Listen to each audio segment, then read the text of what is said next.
Next سوال ہمارا یہ ہے کہ جیسے مان لیجیے کم سے کم کتنے لوگوں کی جماعت ہو سکتی ہے، یا جیسے دو دوست ہیں یا تین دوست ہیں، تو وہ جیسے سفر میں ہیں کہیں، تو وہ کیا دو دوست اپنی جماعت بنا سکتے ہیں؟ نہیں، اگر دو دوست ہیں سفر میں ہیں اور مسجد نہیں ہے، نماز پڑھنے کی نماز نکل گئی یا کہیں بھی اگر ہوں دو دوست، تو دو دوست جماعت کر سکتے ہیں۔ طریقہ یہ ہے کہ ایک دوست امام بن جائے اور ایک دوست اس کے بغل میں کھڑا ہو جائے دائیں طرف، ایک امام بنے اور دائیں طرف دوسرا دوست کھڑا ہو۔ اس طریقے سے ہم جماعت کی نماز کر سکتے ہیں اور کر لینا چاہیے، کیونکہ جماعت کی نماز کا ثواب زیادہ ہے الگ نماز پڑھنے کے مقابلے میں۔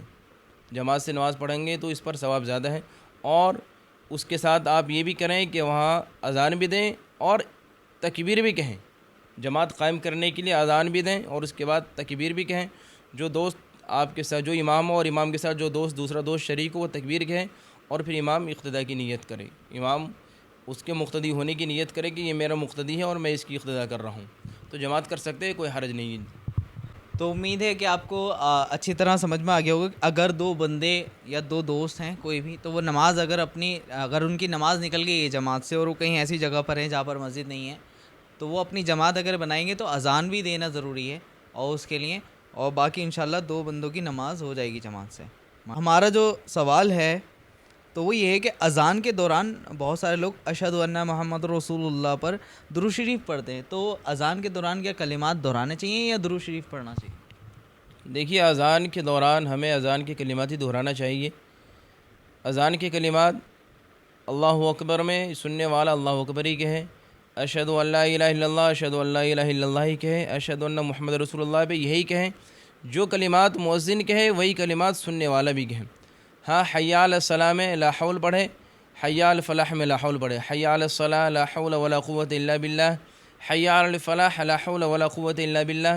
اسی طرح فجر کی اذان میں الصلاۃ خیر من النوم جب مؤذن کہے تو سننے والا وہاں پر کہے صدقت و بررت۔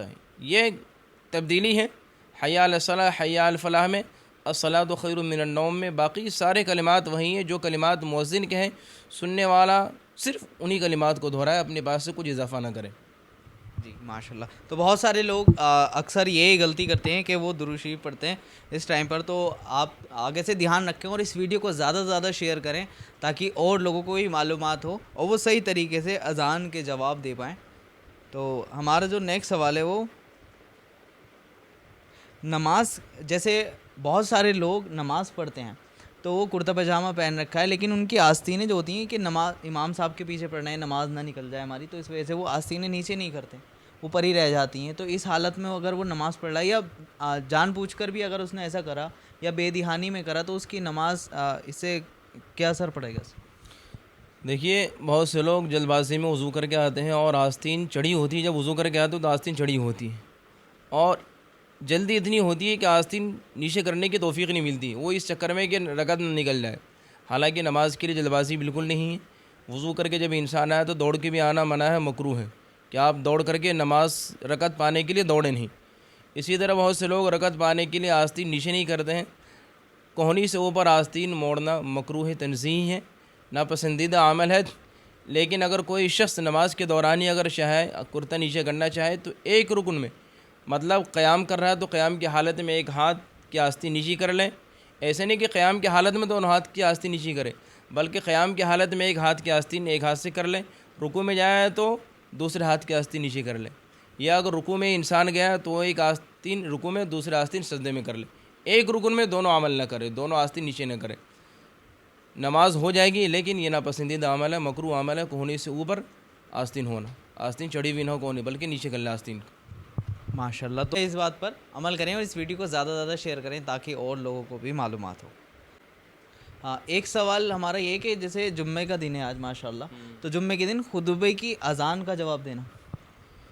دیکھیے، خطبے کی اذان کا جواب دینا مفتبی قول، یعنی جو فتویٰ ہے فقہاء کرام کا، مفتبی قول اسے کہتے ہیں کہ فتویٰ یہی ہے کہ انسان خطبے کی اذان کا جواب دل میں دے، زبان سے نہ دے، دل میں دے، دل میں دینا چاہیے۔ کیوں؟ وہی حدیث میں نے آپ کے سامنے پہلے پڑھی تھی، جب امام نکل جائے خطبے کے لیے تو فلا صلاۃ ولا کلام، اذا خرج الامام فلا صلاۃ ولا کلام، نہ نماز ہے نہ کلام۔ تو دل میں ہم دے سکتے ہیں، باقی زبان سے نہ دیں. خطبے کی اذان کا جواب زبان سے نہ دیں، دل سے دیں. ماشاء. اور ہمارا دوسرا سوال یہ ہے کہ بنا ٹوپی کے جیسے بہت سارے لوگ نماز پڑھتے ہیں، جیسے گھر سے بھول کر آ گیا تو بنا ٹوپی کے وہ نماز پڑھتے ہیں، تو ان کی نماز پہ کیا اثر پڑے گا اس سے؟ دیکھیے بغیر ٹوپی کے نماز درست ہے، نماز ہو جائے گی، لیکن اللہ تعالیٰ جو شہنشاہوں کا شہنشاہ ہے، اور جب انسان دنیا میں کسی دربار میں جائے، کسی دنیا کے افسران کے پاس جائے، تو انسان اس دربار اس مجلس کا خیال کر کے جاتا ہے کہ اس مجلس کے پروٹوکول کیا ہیں، اس مجلس کے آداب کو بجا لاتا ہے رعایت کرتے ہوئے، تاکہ کوئی چیز غلط سلط نہ ہو اور ہم جس کے پاس جا رہے ہیں وہ ہم سے ناراض نہ ہوں. اور اللہ تعالیٰ جو ساری کائنات کا خالق و مالک ہے، ہم اس کے پاس جائیں اور ایسے چلے جائیں کوئی شعور نہ ہو، تو یہ طریقہ اچھا طریقہ نہیں ہے. اور ٹوپی جناب نبی کریم صلی اللہ علیہ وسلم کی سنت ہے. آپ صلی اللہ علیہ وسلم ہمیشہ اپنے سر پر ٹوپی رکھتے تھے، صرف سونے کی حالت میں ٹوپی نہیں ہوتی تھی، اور غسل کرتے جب ٹوپی نہیں ہوتی تو ورنہ ہمیشہ آپ کے سر پر ٹوپی رکھنے کا معمول تھا. یہاں تک کہ جب آپ قضاء حاجت کے لیے جاتے، بیت الخلاء وغیرہ کے لیے، جب بھی سر پر ٹوپی ہوتی تو آپ کے سر پر ٹوپی ہوتی. معلوم ہوا ٹوپی رسول اللہ صلی اللہ علیہ وسلم کی سنت ہے، اور جب نماز میں ٹوپی سے نماز پڑھیں گے تو انشاءاللہ یہ عمل ہمارا اچھا عمل ہوگا. بغیر ٹوپی کی نماز ہو جائے گی، لیکن یہ ایک عجیب سا عمل ہے، بے ڈھنگا سا لگتا ہے انسان بغیر ٹوپی کے. مسجد کے اندر آپ دیکھ لیں سارے لوگ ٹوپی میں ہوں اور ایک آدمی ٹوپی میں نہ ہو تو عجیب سا لگتا ہے. اس پروٹوکول کے خلاف ہے، اللہ تعالیٰ کی دربار کے خلاف، اس لیے اس بات کا احتیاط رکھیں. تو بہت سارے لوگ ایسے کرتے ہیں کہ مسجد میں بنا ٹوپی کے نماز پڑھتے ہیں، تو اس ویڈیو کو زیادہ تر شیئر کریں تاکہ ان لوگوں کو بھی پوری طریقے سے معلومات ہو اس بارے میں. اور ہمارا اگلا سوال یہ ہے کہ جیسے بہت سارے لوگ رات کو ناخن کاٹنے کے لیے منع کرتے ہیں، اور بہت سارے لوگ اس لیے نہیں کاٹتے کہ رات ہو رہی ہے ناخن نہیں کاٹے، تو ناخن کاٹنا رات میں مطلب کیسا ہے؟ دیکھیے رات میں ناخن کاٹنا منع نہیں ہے، اور بہت سے لوگوں کے ذہن میں یا ہمارے سماج میں یہ پرانے زمانے سے باتیں چلی آ رہی کہ رات میں ناخن کاٹ لیا تو رات میں رزق کے اندر تنگی ہوگی، گھر سے برکت اٹھ جاتی. یہ ساری چیزیں یہ پرانے خیالات کی باتیں ہیں، رسم و رواج کی شکل میں ہیں. ایسا کچھ نہیں. اگر آپ کے ناخن بڑے ہوں تو ناخن کاٹ لے، اور کیونکہ صفائی اسلام میں ضروری ہے. صفائی نصف ایمان ہے، طہارت ضروری ہے. گندگی کو اسلام پسند نہیں کرتا ہے، تو جب انسان کے جسم میں گندگی ہو تو جب موقع ملے انسان اس گندگی کو صاف کرے. رات میں ناخن کاٹ سکتے ہیں، کوئی حرج نہیں ہے، کوئی روک ٹوک نہیں ہے. ماشاءاللہ. اور ایک سوال میرا یہ تھا کہ بہت سارے لوگ جیسے مسجد کے اندر ٹوپی رکھی ہوتی ہیں وہ پلاسٹک کی، تو اس کو پہن کر نماز پڑھتے ہیں، اور ایک بندہ ایسا ہوتا ہے جو کہ بنا ٹوپی کی نماز پڑھ لیتا ہے، لیکن وہ اس لیے نہیں پڑھ رہا کہ اس ٹوپی کو بہت سارے لوگ پہن رہے ہیں، اور پلاسٹک کی ٹوپی ہے کہ اللہ کے گھر میں آیا ہوا ہوں اور میں مطلب ٹوپی بھول آیا، لیکن ایسی ٹوپی پہنوں جو سماج میں پہن کر اگر میں جاؤں گا تو لوگ مذاق بنائیں گے اور مجھے اچھا بھی نہیں لگے گا. تو ایسی ٹوپی پہن کے مطلب نماز پڑھنا کیسا ہے؟ دیکھیے پلاسٹک کی ٹوپی کو فقہاء کرام نے مکروہ لکھا ہے. پلاسٹک کی ٹوپی پہن کر نماز پڑھنا مکروہ ہے، کیونکہ پلاسٹک کی ٹوپی پتہ ہے ہر انسان کو کہ پلاسٹک کی ٹوپی پہن کر ہم کسی مجمع میں نہیں جا سکتے ہیں، کسی پروگرام میں نہیں جا سکتے ہیں. اگر کہیں شادی بیاہ ہو تو ہم اس تقریب میں پلاسٹک کی ٹوپی نہیں پہن کے جا نہیں سکتے، کیوں کہ ہمیں خود پتہ ہے کہ پلاسٹک کی ٹوپی کی کوئی ویلو نہیں. ہم کسی پروگرام میں جائیں گے تو اعلیٰ درجے کی ٹوپی ہوگی، اعلیٰ قسم کی ٹوپی ہوگی.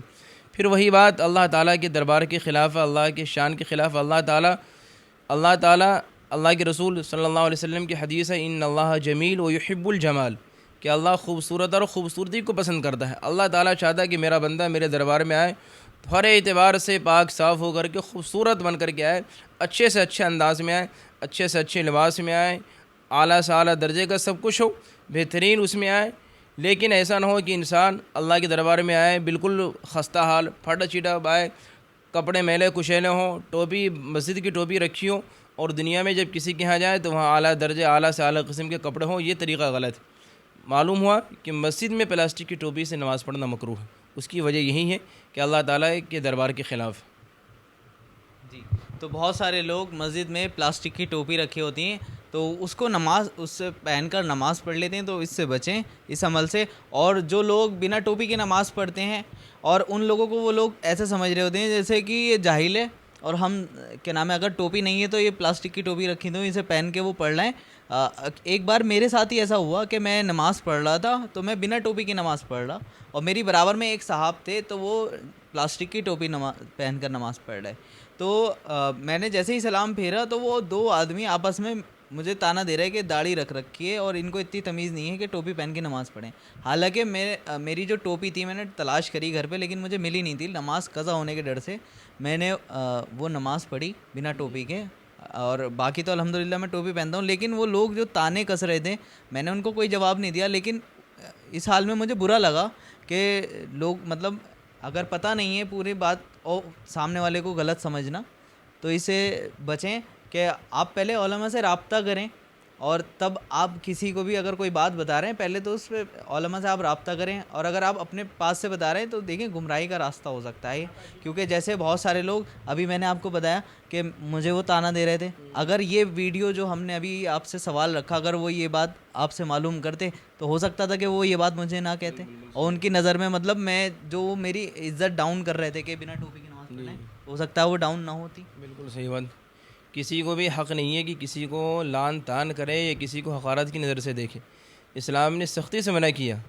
کوئی انسان اگر غلط عمل بھی کرے تو اسلام نے یہ نہیں کہا کہ آپ اسے بر وقت یہ کرو, بلکہ موقع محل دیکھ کر کے ہم اسے پیار سے اور حکمت سے ہم سمجھائیں. یہ نہیں کہ لٹ مارنے والا انداز ہمارا ہونا چاہیے, یہ طریقہ غلط ہے. کسی کو حقارت سے دیکھنا, کسی کو کسی عمل پر تحقیر کرنا, ذلت آمیز رویہ اپنانا, یہ انتہائی غلط ہے. میرے بھائیو, کچھ نہیں معلوم کہ ہم اسے حقارت کی نظر سے دیکھیں اور اللہ کے ہاں وہ انسان محبوب ہو, اللہ کا مکرم بندہ ہو. اس لیے ہمیشہ انسان اس بات کا خیال رکھیں, قبول کرنے والا اللہ تعالیٰ. ہم عمل اللہ کی رضا کے لیے کر رہے ہیں, نہ کہ کسی انسان کے لیے کر رہے ہیں.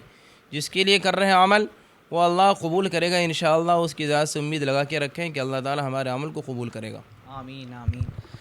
تو امید ہے کہ آپ کو یہ ویڈیو کافی فائدہ مند ہوگی اور آپ کے کافی کام آئے گی, اور یہی ہماری کوشش ہے کہ جو چھوٹی چھوٹی باتیں ہیں جس کو ہم ریگولر کر رہے ہیں اور وہ بہت غلط ڈائریکشن میں جا رہی ہیں, لیکن کیا کرا جائے کہ وہ ذہن میں نہیں رہتی کہ ہم اپنے علماء سے رابطہ کریں, اس کے بارے میں پوچھیں. تو اس لیے ہم نے کوشش کری ہے کہ مفتی جلال الدین صاحب ہم سے جڑے رہیں گے, اور آپ لوگ اگر آپ کی کوئی بھی چھوٹی موٹی بات ہے, آپ کوئی بھی مسئلہ ہے, آپ مجھے کامنٹ کریں. انشاءاللہ ہم اس کو جو ہے علماء سے رابطہ رکھیں گے اور آپ کے سامنے ویڈیو پیش کریں گے, جس سے کہ آپ کے جو ہے کوئی بھی پریشانی ہے تو آپ مطلب گناہوں سے بچیں.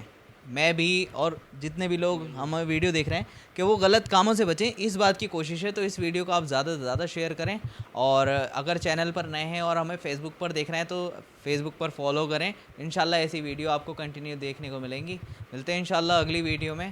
تب تک کے لیے آپ اپنا دھیان رکھیں, نمازوں کی پابندی کریں. السلام علیکم ورحمۃ اللہ وبرکاتہ.